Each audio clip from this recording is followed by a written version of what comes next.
अस्सलाम वालेकुम, मैं सफदर खैसर कौसर न्यूज़ से। जिस कौम अपने इस्लाफ और मुजाहिदीन को बुला देती है वो कौम कभी कामयाब नहीं हो सकती। आपको पता ही है, इस मुल्क की आज़ादी में कौम ने न सिर्फ अपना पसीना बहाया था बल्कि अपना खून निछावर किया था। वैसे तो जंग आज़ादी में मुस्लिम अकाबरीन और इस्लाफ और उलमा इकराम की कुर्बानियाँ तारीख हमेशा याद करती रहेंगी और उस तारीख में हमेशा सुनहरे लफ्ज़ों में अगर लिखा जाएगा तो हमारी कौम के इस्लाफ को लिखा जाएगा, जिन्होंने अपनी माली जानी और कुर्बानियों को पेश करते हुए इस मुल्क की आज़ादी में शाना बशाना चलते रहे। मैं आज एक बता दूं कि आज फारूक हाई स्कूल में तालिबात की जानिब से एक मुसलमान मुजाहिदीन आज़ादी को लेकर एक एग्जीबिशन रखा गया है। खुदा आप समझें कि हमारे तारीख को अगर आप फरामोश कर देंगे तो हमारा मुस्तकबिल कभी रोशन नहीं हो सकेगा। आइए मैं दिखाऊंगा। यहाँ आप देख सकते हैं शाह वलीउल्लाह दहलवी हैं और इसी तरह नवाब सिराजुद्दौला। आप आगे चलें तो हजरत टीपू सुल्तान शहीद रहमतुल्लाह अलैह, जिनका उर्स कल यानी इतवार को होने वाला है। इसी तरह बहादुर शाह जफर और बेशुमार इस्लाफ और अकाबरीन। मैं कुछ कहने से ज्यादा यहाँ के जो तालिबात हैं उनसे मैं जानने की कोशिश करूंगा कि वो क्या जानते हैं, क्योंकि इन कम उम्र बच्चों में अगर तारीख जिंदा है तो यकीनन इस मुल्क का मुस्तकबिल है वो जरूर रोशन होगा। आइए कुछ कहने से पहले इनसे बात करने की कोशिश। I am Rakia Fatima from Tensi in Farooqia Boys High School. Okay. So here we are going to introduce you with our some Muslim freedom fighters. Let's begin from Shah Waliullah Dehlvi. Shah Waliullah Dehlvi was born on 21st February 1703 in Muzaffarnagar, Uttar Pradesh, India. His father Shah Abdul Rahim was a founder of Madrasa Rahimia. His son Shah Abdul Aziz was वबरकातुहू। मेरा नाम फ़ाइज़ा ताज है। मैं 10वीं जमात की तालिबेन हूँ। मैं आज सबको आज फ्रीडम फाइटर, मुस्लिम फ्रीडम फाइटर के बारे में बताना पसंद करूँगी। इनका नाम फजल खैर आबादी है। इनका जन्म 1797 और इंतकाल 1861 में हुआ। आप 1857 की जंग आज़ादी के रूहे रवान थे। वो एक फ़लसफ़ी शायर और मजहबी आलिम थे। इनकी शोहरत की बुनियादी वजह हिंदुस्तान की जंग आज़ादी में अंग्रेज़ कब्ज़ा आवारों के खिलाफ जिहाद का फतवा था। शुक्रिया। My name is Isra Janat. I am from Tensi. Begum Hazrat Mal. She was born 1879. She was a very brave woman. She was a very brave woman. She organized an army of women and placed Uda Devi as its commander. 1857. अस्सलामु अलैकुम। मेरा नाम आयशा सिद्दीक़ा है। मैं फारूक़िया boys school में पढ़ती हूँ। आज हम टीपू सुल्तान के बारे में बताने जा रहे हैं। टीपू सुल्तान हिंदुस्तान के एक अजीम मुजाहिद आज़ादी थे। इन्होंने आपको बहुत जल्द अंग्रेज़ों की नीयत का पता चल गया, इसलिए ज़िंदगी भर अंग्रेज़ों के खिलाफ लड़ते रहे। आखिरकार शहीद हो गए। टीपू सुल्तान ने कहा था, हिंदुस्तान सिर्फ हिंदुस्तानियों के लिए है। Assalamu alaikum. My name is Umme Kulsum and today my topic is Maulvi Muhammad Baqir. Maulvi Muhammad Baqir was born in 1780 at Delhi. In 1857, he launched Urdu weekly Delhi Akbar. It ignited the love of freedom and gave courage and confidence to rely against the British Raj. My name is Isra Janat. I am from Tensi. Maulvi Liaquat Ali. He was born on 17 July 1823. He was a religious teacher. He participated the first war of India independence. अस्सलाम वालेकुम। मेरा नाम बीबी खुतेजा है। मैं फारूक़िया boys school में पढ़ती हूँ। आज मैं इंट्रोड्यूस कराना चाहती हूँ ये शेर अली आफरीदी। शेर अली आफरीदी ने 8 फरवरी 1872 में जनरल लॉर्ड मायू का कत्ल किया। कत्ल के बाद इन्हें काले पानी की सज़ा देते हुए अंडमान निकोबार की जेल में कैद कर दिया गया। I am studying 10th standard. Abu Rayyan al-Biruni. Biruni is regarded as one of the greatest scholars of the Islamic and world physics and mathematics, astronomy and natural sciences. He was given the title founder of Indology, study of Indian history. अस्सलामु अलैकुम व रहमतुल्लाहि व बरकातुहू। मेरा नाम मुस्कान बानो। मैं 10वीं जमात में पढ़ती हूँ। अबू रय्यान अल-बिरूनी को कुरून वस्ता के इस्लामी दौर के सबसे बड़े उलमा में शुमार किया जाता है।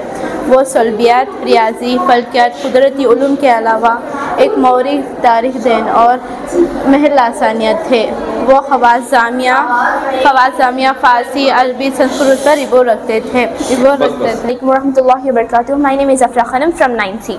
Ali Khushji, he was an astronomer, mathematician and physicist. He is best known for the astronomical physics independence from natural philosophy. He provides evidence for the Earth's rotation. अस्सलाम वालेकुम, मेरा नाम है शिज़ाक कौसर। यह है अल ख़ज़ीनी। इनकी पैदाइश 1007 में हुई। ये दरअसल एक आज़ाद शोह गुलाम थे। अल ख़ज़ीनी इस्लाम के तकरीबन 20 मैरीन फल्कियात में से एक थे। Assalamu alaikum wa rahmatullahi wa barakatuh. Myself Sadia Nuren from 9C. He is Ibn Jazzar from Spain. Ibn Jazzar had learned medicine from his father and uncle who were a physician, and from Ishaq ibn Sulaiman, a physician in Khairwan. Thank you. Alaikum wa rahmatullahi wa barakatuh. My name is Zoya. I am from 9th standard. He Abu Yusuf. He served as a chief judge Khalid Al-Khidr during reign of Harun al-Rashid. His most famous work was the Kitab al-Qadi, treatise on taxation and fiscal problems of the state. Warahmatullahi wabarakatuh. My name is Firdaus. I am studying in 10th standard. Maulana Mazharul Haq. Maulana Mazharul Haq was one of the freedom fighters. He born to a rich landlord Sheikh Ahmedullah in Bihar in December 1866. He supported Home Rules movement in Bihar and he was president in 1916. वालेकुम अस्सलाम। ये फरदा boys high school में आपका आना हुआ। Sir, आपने देखा कि यहाँ पे साइंसदान और मुल्क की आज़ादी को लेकर जो मुजाहिदीन हैं उनकी तारीफ को पेश किया गया। बच्चों की ज़ुबानी आपने जो सुना, आपकी क्या तासुरात है? बिस्मिल्लाहिर्रहमानिर्रहीम। सबसे पहली बात तो यह है कि मुसलमानों को अपने माजी से वाकिफ़ होना चाहिए। हमारे बड़े कौन थे इस मुल्क में, हिंदुस्तान में, हमारे बड़ों की क्या कुर्बानियाँ रहीं और फिर हमारी तारीख़ क्या है। जो कौम अपने माजी से वाकिफ़ नहीं होती, उसे नहीं जानती, वो कौम अपने मुस्तक़बिल में आगे नहीं बढ़ सकती। इसलिए आज के इस एग्ज़िबिशन को देखकर बड़ी खुशी हुई। माशाअल्लाह बच्चों ने इस मुल्क की आज़ादी में हिस्सा लेने वाले हमारे बड़ों की, ख़ास तौर पर इसमें उलमाए किराम भी हैं बहुत सारे। हज़रत शाह वलीउल्लाह मुहद्दिस दहलवी रहमतुल्लाह अलैह हैं। इस तरह के बहुत सारे और बड़े बड़े उलमा का भी यहाँ ज़िक्र पढ़ने को मिला। बच्चों ने बहुत अच्छे अंदाज़ में इसकी वजाहत भी फरमाई और इसका क्या कहते हैं, इसकी तफसीलात भी सुनाई। बच्चों की इन काविशों और मेहनतों पर बड़ी खुशी हुई। हमें अपने बच्चों को इससे वाकिफ़ कराना चाहिए कि हम कौन थे और हमें क्या बनना चाहिए। तो इसके साथ साथ एग्जीबिशन के सिलसिले में भी साइंस पर काम करने वाले अपने पिछले अकाबिरीन का इन्होंने बहुत सारा डेटा यहाँ बताया, ज़िक्र किया। ये भी एक बहुत बड़ा अलमिया है मुसलमानों के साथ कि एक बहुत तवील ज़माने तक, मुद्दत तक, आज से सदियों पहले, जबकि कोई मशीन, कोई आला, कोई इस तरह की तरक्की याफ्ता चीज़ें नहीं थी, उन हज़रात ने कैसी कैसी रिसर्च और कैसे कैसी तहक़ीक़ात लोगों के सामने पेश की। समंदर की गहराइयों को दरियाफ़्त कर लिया। फ़लकियात को देखें तो आसमान की बुलंदियों तक पहुँच गए। चाँद, सितारे, सूरज, इधर से उधर घूमने वाले सैयारे, इन सब चीज़ों की दरियाफ़्त कर दी, उनके नाम बता दिए और उनकी गर्दिश बता दी और उनकी स्पीड और उनकी रफ्तार को ज़िक्र कर दिया। बहुत ही अक़ल हैरान होती है कि 800 साल पहले, 700 साल पहले इन चीज़ों की जो हमारे बड़ों ने दरियाफ़्त की, यानी हमारे बड़े से मुराद मुसलमान रहे, वो मुसलमान रहे, उसमें बहुत से आलिम दीन भी रहे, इल्म दीन भी जानते थे और तारीख़ और फ़लकियात और इन चीज़ों से भी वो वाकिफ़ थे। तो इन सारी चीज़ों को देख कर पता चलता है कि मुसलमान एक ज़िंदा कौम थी। आज हम इल्म से दूर हो गए और ऐसी चीज़ों से अपने आप को दूर करते गए। सिर्फ 500,000 रुपये की कमाई को हमने अपने लिए सब कुछ समझ लिया। ये हमारी बहुत बड़ी भूल है, बहुत बड़ी गफलत है। छोटे मासूम बच्चों को जो काम पर लगा दिया जाए और उनसे सिर्फ महज 200-400 रुपये की आमदनी को अपने लिए ज़रिया समझ लिया जाए, ये मुसलमान कौम की कामयाबी के लिए बहुत बड़ी रुकावट है। तो हमारी गुजारिश यही है, फ़ारूक़िया कॉलेज एक बहुत बड़े पैमाने पर, फ़ारूक़िया हाई स्कूल, इसकी प्राइमरी स्कूल, इसके कॉलेज, इसके फार्मेसी और इसका डेंटल कॉलेज, मुख्तलिफ़ इदारे अल्हम्दुलिल्लाह इसमें चलते हैं। इन इदारों के तहत में हज़ारों की तादाद में बच्चे माशाअल्लाह यहाँ पढ़ते हैं। तो इन बच्चों की दीनी तालीम और दीनी तरबियत और दीनी माहौल में इनको रखकर इस्लामी मिजाज के साथ मौजूदा ज़माने की तालीम से जो इनको वाकिफ़ कराया जा रहा है, इनको पढ़ाया जा रहा है और अपनी गुज़िश्ता और माजी की तारीख़ भी इनको समझाई जा रही है। इस पर बड़ी खुशी की बात है। अल्लाह हमारे बच्चों की तालीम में मज़ीद बरकत अता फ़रमाए, इन बच्चों की कोशिशों को अल्लाह ताला मज़ीद आगे बढ़ाए और इनको आइंदा ज़माने में आने वाले बच्चों के लिए एक तरक्की का ज़रिया भी बनाए। अल्लाह ताला हमारे जितने इदारे मुस्लिम स्कूल्स, मुस्लिम मैनेजमेंट स्कूल्स हैं, हाई स्कूल्स हैं या कॉलेजेस हैं, अल्लाह ताला इन सब को भी मज़ीद तरक्कियात से नवाजे।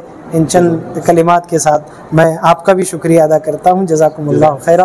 अस्सलामु अलैकुम व रहमतुल्लाहि व बरकातहू। मुझे नहायत ही खुशी और मसरत हो रही है कि आज फारूखिया बॉयज़ हाई स्कूल में एक नुमाइश रखी गई है जिसमें मुसलमान साइंसदानों की और मुसलमान फ्रीडम फाइटर्स की तस्वीर रखी गई हैं। हम लोग जानते हैं, हमारी नस्ल तक इन लोगों को जानते हैं, लेकिन हमारे बाद की आने वाली नस्लों को बताना हमारा मेन पर्पस था। अल्लाह के फजल व करम से हमारे असातिज़ा की जानिब से फारूखिया बॉयज़ हाई स्कूल के असातिज़ा की जानिब से उनकी मेहनत की, उनकी काविशों की वजह से आज ये नुमाइश पूरी मुकम्मल हुई, जिसमें कई साइंसदानों को जिनको हम नहीं जानते उनके भी तस्वीर रखे हैं, कई ऐसे फ्रीडम फाइटर्स के तस्वीर रखे हैं जिन्होंने इस मुल्क को आज़ादी दिलाने के लिए कोशिश की। लेकिन आज दुख होता है कि आज की तारीख उन्हें, उनके नामों को मिटाने की कोशिश की जा रही है। लेकिन हमारा अपना फ़र्ज़ बनता है, जैसा आरएसएस वाले गोडसे को उभार रहे हैं। हम जानते हैं कि गोडसे ने महात्मा गांधी को कत्ल किया, लेकिन और उसे फ्रीडम फाइटर बना रहे हैं, उसका मुजस्सिमा भी बनाना जा रहे हैं। लेकिन हमारी बदनसीबी है कि हमारे जो बड़े बड़े बुजुर्गों ने जो कुर्बानियाँ दी हैं उनको ढांकने की कोशिश की जा रही है। लेकिन अब हमारा फ़र्ज़ बनता है कि हम आने वाली नस्लों को ये बताएं कि ये हमारे वो आबा व अजदाद थे जिनकी वजह से इस्लाम आगे बढ़ा, साइंस में तरक्की हुई और ये मुल्क भी आज़ाद हुआ। हमारा यही मंशा है। मैंने मौलाना अली मियाँ की एक किताब पढ़ रहा था, शेर शाह सूरी ने जो ग्रैंड ट्रक रोड बनाया था ढाका से कराची तक, हर सड़क के किनारे एक पेड़ लगा हुआ था। मौलाना अली मियाँ लिखते हैं कि हर पेड़ पर एक आलिम की लाश को, आलिम को लटकाया गया था। ये हमारी तारीख है। हमारा फ़र्ज़ बनता है कि हमारी तारीख हमारे बच्चों को समझाएं, पढ़ाएं, बताएं। इसीलिए आज हमारे असातिज़ा ने बड़ी मेहनत करके उनकी तस्वीर बनाई, उनकी नुमाइश की है, साइंसदानों की और फ्रीडम फाइटर की। सर, आपके अपने इदारे के थे, अब तक कितने तलबा फारिग हो चुके हैं? हमारे इदारे से हमारे सैयद तुफैल अहमद साहब ने एक जायज़ा लिया। जब से ये इदारा पैदा हुआ 16 जून 1961 से 2000 तक तकरीबन 2 लाख तलबा और तालिबात यहाँ से पढ़कर गए हैं। उसके बाद यहाँ जो BDS हुआ, फार्मेसी हुई, डी फार्मा हुआ, इसमें तो मैं समझता हूँ कि 1200 बच्चे BDS पास हुए मुसलमानों के, तकरीबन 60-70 बच्चे MDS पास हुए। फार्मा डी की एक लड़की जिसे हमारे माजी के सदर ने खुद आकर उन्हें 17 मेडल दिए, गर्गेशरी की बच्ची थी, उसको हमने यहाँ जॉब में रखा, लेकिन बाद में उसकी शादी हो गई, वो दुबई चली गई। सर, इस तरह की नुमाइश जो आपने अभी सिर्फ क्लासरूम के हद तक जो है महदूद रखा है, ऐसा कुछ करें कि सारे रियासत कर्नाटक से जो है लोग देखने आए, इस तरह का कुछ ऐसा सोचा है? इंशाअल्लाह कल से मैंने इनको ताकीद की है कि अतराफ और अकनाफ के मदारिस के तलबा और तालिबात को बुलाकर ये नुमाइश बताएं ताकि उनमें भी शौक़ और ज़ौक़ हो।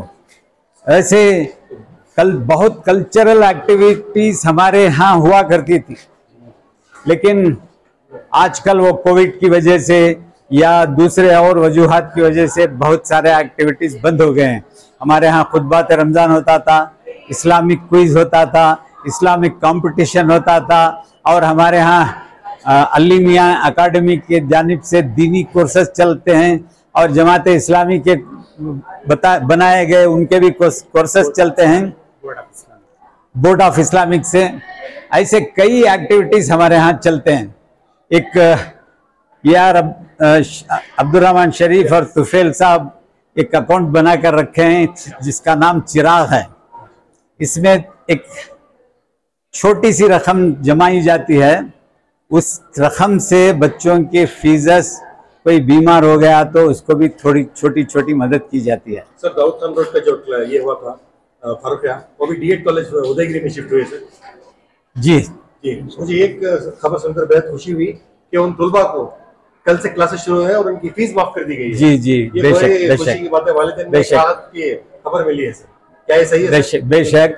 देखिए जनाब, हमारे मरहूम अजीज सेठ साहब ने वो स्कूल की बिल्डिंग और 11,000 स्क्वायर फीट जगह 50 साल की लीज पर हमें दिलवाई थी, लेकिन किसी ने जाकर रिट डाली थी, स्टे हुआ। फिर उसके बाद एक मुसलमान बच्चा जाकर रिट डाला, वो भी डिसमिस हुई। लेकिन ये फाइल जो है लिंगराज बोल के अजीज सेठ के दोस्त थे, लायर, रिटायर्ड जज, उनके पास थी।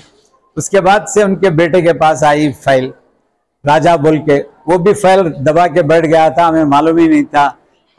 हमने भी थोड़ी गफलत की। बाद में जब एहसास हुआ तो उसको पकड़े, फाइल निकाले, कोर्ट में जाकर हैं, गवर्नमेंट को अप्रोच होकर हैं। सिद्धरामैया साहब ने लिखा था इनको रेस्टोर करो, लेकिन वो जगह जब बीजेपी की सरकार आई, मेरे पास एक साहब आए थे कि मैं यहाँ वो पानी का ये रखता हूँ 5 रुपये के कैन का। मैंने बताया भाई ये लड़कियों की कॉलेज है, लड़कियों की स्कूल है, यहाँ रखना मुनासिब नहीं है। तो बंदा फौरन नागेश एजुकेशन मिनिस्टर के पास गया, जाकर हमें खाली कराने का नोटिस दे दिया। बड़ी बेइज्जती तो हुई, लेकिन हम समझते हैं कि किसी के वेस्टेड इंटरेस्ट से ऐसा हुआ है। हमने उस स्कूल को उदयगिरी में शिफ्ट किया है। इंशाअल्लाह अल्लाह चाहे तो नए नए इदारे बनाएंगे, नई जगह लेंगे, समझे। ये जगह जो हम यहाँ खड़े हैं, ये भी 99 ईयर्स की लीज पर अजीज सेठ साहब ने गवर्नमेंट ऑफ कर्नाटका से अप्रूव करके दिलवाया था हमें और अलमीन को बड़े मकान में। लेकिन अब वक्फ बोर्ड जो है हमें खाली कराने की कोशिश करता है, लेकिन हाई कोर्ट से हमने स्टे लिया है। इंशाअल्लाह हम 99 ईयर्स गुजार कर ही ये इमारतें वक्फ बोर्ड के हवाले करेंगे। आखिरी सवाल है, ऐसे माहौल में इल्म का हासिल करना कितनी जरूरी है, एक जुमले में अगर कहना चाहें? इल्म की जरूरत। देखिए हुजूर सल्लल्लाहु अलैहि वसल्लम की हदीस मुबारक है, इल्म मेरा हथियार है। उन्होंने ये नहीं कहा कि आटम बम मेरा हथियार है, उन्होंने कहा कि इल्म मेरा हथियार है और इल्म से दुनिया को जीतने की कोशिश करो। और उन्होंने उस जमाने में अपने सहाबा को ताकीद की थी कि चीन जाओ और इल्म सीखो। चीन में कोई इस्लाम नहीं था, लेकिन साइंस में बहुत तरक्की था, इसलिए हुजूर सल्लल्लाहु अलैहि वसल्लम ने अपने सहाबा को चीन जाने की कोशिश की। दूसरी उनकी ऐसी मिसाल, आप जाकर तारीख के औराक को पलट दीजिए। जंगे बदर में जब मुसलमानों को फतह हुई, मुशरिकों को हार हुई, तो चंद मुशरिकों को हुजूर सल्लल्लाहु अलैहि वसल्लम के सामने रूबरू लाया गया। तो अल्लाह के रसूल सल्लल्लाहु अलैहि वसल्लम ने यह कहा कि अगर तुम में से कोई इल्म जानता है और वो अगर मेरे सहाबा को सिखा देता है तो मैं उसकी रिहाई का ऐलान करता हूं। माहौल इतना बिगड़ चुका है कि कभी सोचते हैं कि हम इसको कहां से सुधारने की कोशिश करें। मैं जब स्कूल में दाखिल होता हूं तो बिस्मिल्लाह बोल के दाखिल होता हूं। इस मैदान में तकरीबन 50 साल से मैं इसकी नशोनुमा में काम कर रहा हूं, लेकिन कभी यहाँ मैंने सांप नहीं देखे थे। लेकिन पिछले 2-3 महीनों से यहाँ तकरीबन 4-5 जहरीले सांप आए थे। पता नहीं किसी ने लाकर छोड़ा था या किसी हसद की वजह से छोड़ा था या वो सांप कहीं से आ गए थे, ये भी मैं नहीं जानता। लेकिन मासूम बच्चे यहाँ बैठे हुए थे, झाड़ के पास सबसे जहरीला सांप जिसे मंडल का सांप कहते हैं वो वहाँ बैठा था। मैंने बताया ना, मैं जब 18-19 साल का था तो ईदगाह की नशोनुमा में अल्लाह ताला ने हमारे खिदमत लिए। हमने यहाँ बड़े बड़े पत्थर उठाए, रात को डेरा डाल के बैठा था, लेकिन कभी इस मैदान में सांप नहीं देखे। लेकिन आज पता नहीं कहाँ से जहरीले सांप आते हैं, मुझे नहीं मालूम, ये अल्लाह बेहतर जानता है। अगर कोई बंदा किसी को नुकसान पहुंचाने के लिए लाकर छोड़ता है तो मैं अल्लाह ताला से दुआ करता हूं कि अल्लाह ताला उसे नेक तौफीक दे। ख़वातीन व हज़रात, जैसा कि मैंने बताया, जैसा कि मौलाना मोहम्मद सलमान साहब ने बताया, इल्म अल्लाह के रसूल सल्लल्लाहु अलैहि वसल्लम जब 40 साल के हुए तो जिब्राइल अलैहिस्सलाम ने गारे हूर में तशरीफ लाए, जहां हुजूर आराम फरमा रहे थे। तो जिब्राइल ने ये नहीं कहा कि ऐ मोहम्मद अब्दुल्ला के बेटे, आपको आज से पैगंबर बना दिया गया है। 40 साल की उम्र थी, एक ऐसे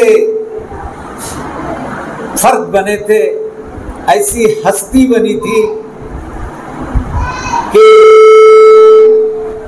जिनकी बात को सुनने के लिए, उनकी हक परस्ती को देखकर सारे मुशरिक उन्हें अमीन कहते थे। अमीन का खिताब मुसलमानों ने नहीं दिया, बल्कि अरब के मुशरिकों ने दिया। मेराज को जाने से पहले हुजूर सल्लल्लाहु अलैहि वसल्लम के पास हिजरत से पहले तमाम मुशरिक लाकर अपनी अमानतें रखते थे।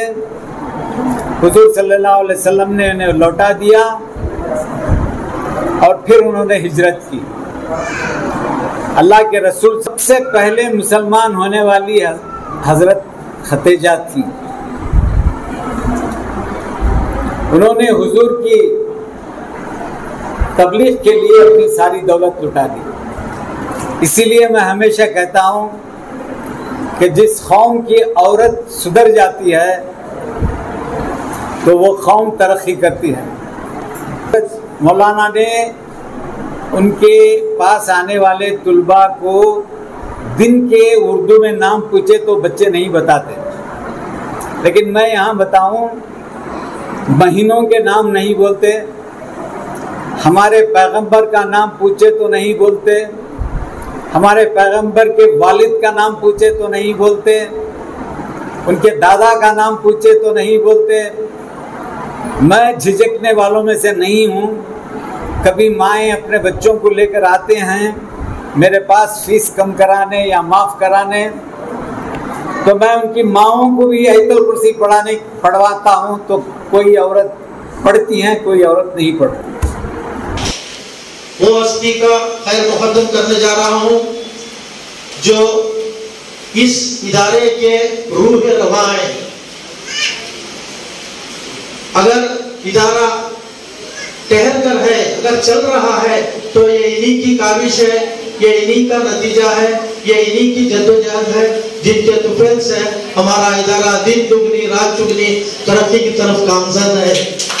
मैं मोहम्मद खान साहब का दिल की अमीर गहराइयों से आप तमाम की तरफ से, बच्चों की तरफ से, हेडमास्टर साहब की तरफ से, तमाम असातिज़ा किराम की तरफ से खैर मुक़द्दम करता हूँ। सर, क्या मैंने मरने के बाद करती क्या करते बोलते नौज़ुबिल्लाह, अल्लाह हमारी हयाती भी आपको दे, इस इदारे पर आपका कादिर साया कायम व दायम रहे। सर दुआ को है कि आपकी इस जद्दोजहद को, इस कोशिश को हमने आज आपके सामने रंगला है। का भी खैर मुकद्दम करता हूँ। ये इन्हीं की कोशिश है कि आज ने हम ये फंक्शन अरेंज किया और ये एग्जीबिशन कंडक्ट किया। मगर अफसोस कि हम इससे बेबहरा हैं। ये कोशिश की गई और आपके सामने नुमाइश के तौर पर ये सारी चीजें रखी गई। और दूसरी नुमाइश जो थी, हमारे साइंसदानों के कारनामों को आगे रखा, जो अक्सर व बेशतर हम लोग उससे नावाकिफ थे। मेरे जहन में रह कर यह सवाल आता है, जब हमारी कौम ने इतने बड़े कारनामे किए साइंस की दुनिया में, तो आज हम क्यों पीछे रह गए? आपको ताज्जुब होगा कि हम पीछे रह गए। बता रहा हूं, मेरे पास सबूत है इसका। एक मिसाल ले लीजिए, केमिस्ट्री में अब तक 199 नोबेल लॉरिएट्स हुए हैं। 190 पर 199। इसमें मुसलमानों का हिस्सा कितना है? सिर्फ 2। एक मिस्र के अहमद ज़वेल और दूसरा तुर्की के अजीज संकान। केमिस्ट्री का ये हाल, जबकि शुरुआत करने वाले मुसलमान थे जाबिर बिन नयान, जिनका नाम सर फहरिस्त आता है। फिर फिजिक्स का हाल देखिए, अब तक 202 नोबेल लॉरिएट्स हुए हैं फिजिक्स में। इसमें मुसलमान सिर्फ एक ही है, अब्दुल सलाम। तीसरी बात, मेडिसिन में जो नोबेल प्राइजेस दिए जाते हैं, उसमें अब तक 225 नोबेल लॉरिएट्स हुए हैं। और अफसोस के साथ कहना पड़ता है कि मुसलमानों का एक भी इसमें नोबेल प्राइज नहीं मिला है, जबकि ये सारी सब्जेक्ट्स के शुरुआत करने वाले मुवज्जिह मुसलमान। आखिर इसकी वजह क्या है?